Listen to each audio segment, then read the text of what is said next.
I think once they knew that he was one of those gang members, then that was pretty much it for them. It was like, okay, well, that's him, us versus him.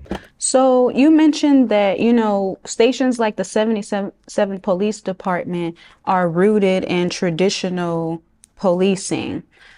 And recently, just this week, Eric Holder was sentenced for the murder of Nipsey Hussle. Mm-hmm. When Nipsey was killed in 2019, the police commissioner had a press conference with the city councilman and the mayor and some other people. And he revealed that Nipsey was supposed to be having a meeting with the LAPD that Monday. Nipsey got killed on Sunday. They were supposed to have this meeting on Monday.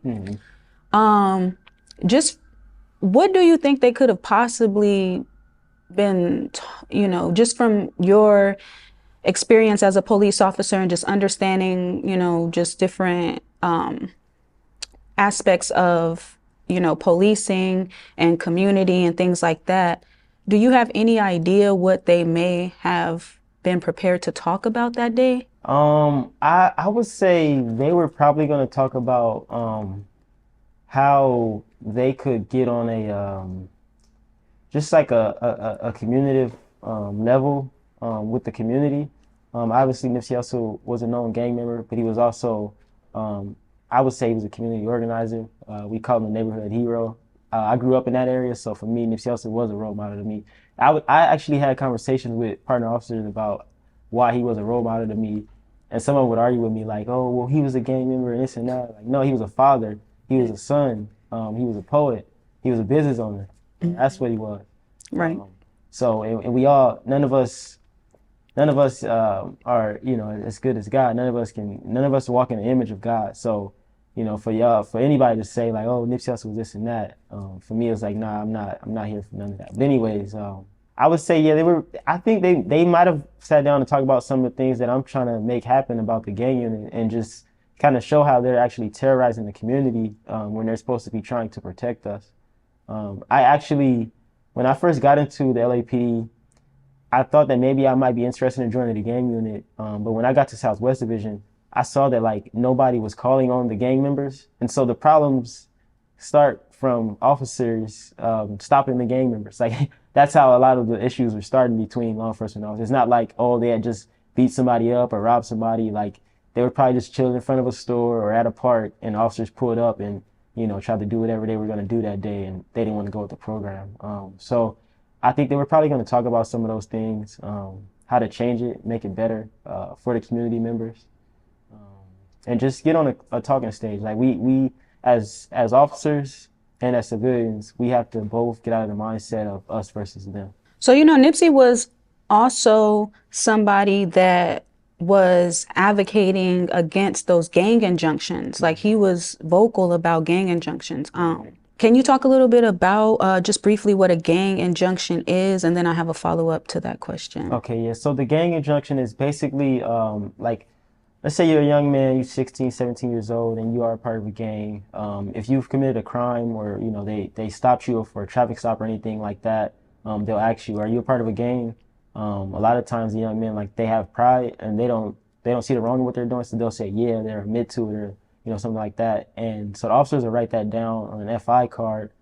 They take that card back to the station and they put the young man on a gang file. So moving forward, if you commit a crime, it could be, a number of different crimes, but if you commit one of those crimes, they'll try to charge you for that crime, but then also gang injunction. They'll say you're doing what you're doing for the gang, so you'll get more years for whatever crime you've committed. If you get on, a gang file and you go to prison, once you get out, you can't hang out with other known gang members. So like, even if you got on a gang file when you were 20, you did whatever you did, maybe did some time or not. At 28, if you're hanging out with another gang member on probation or something like that, you guys can both go to jail. It's a violation of your probation. So. Yeah, so Nipsey was very vocal about just how that was unfair, And, you mentioned that some young men might tell the police like, hey, I'm a gang member, because they might not be at that point in their lives that they've grown from that, right? So you talk about Nipsey, who was, an active gang member, but transitioning into just a man, right? He was a business owner, operated several businesses in the Crenshaw and Slauson parking lot, him and his brother. And it just seemed like the LAPD could not get away from viewing him as just a gang member. He, was continuously harassed at his place of business. Do you think that if Nipsey Hussle had a better relationship with the police, that maybe he wouldn't have been harassed so much?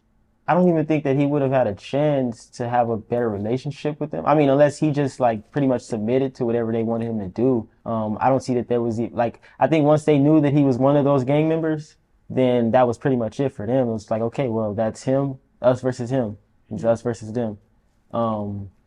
But yeah, I mean, I would say, yeah, if he submitted more to whatever their program was, that there was obviously a possibility for a better relationship, though. Eric Holder was just sentenced, 60 years, which a lot of people think is really interesting considering that, him and Nipsey were both rolling 60 gang members. Despite the fact that we've seen the LAPD commissioner have the press conference with the city following Nipsey's murder, LAPD is a known corrupt entity. Do you believe that the LAPD was focused on completely stopping whatever Nipsey had going on over there on Slauson and Crenshaw?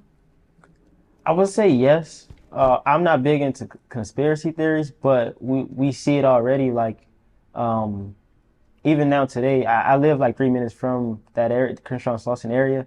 It's blocked off. The alley's blocked off. You can't go. There's no memorial site. So I would say yes.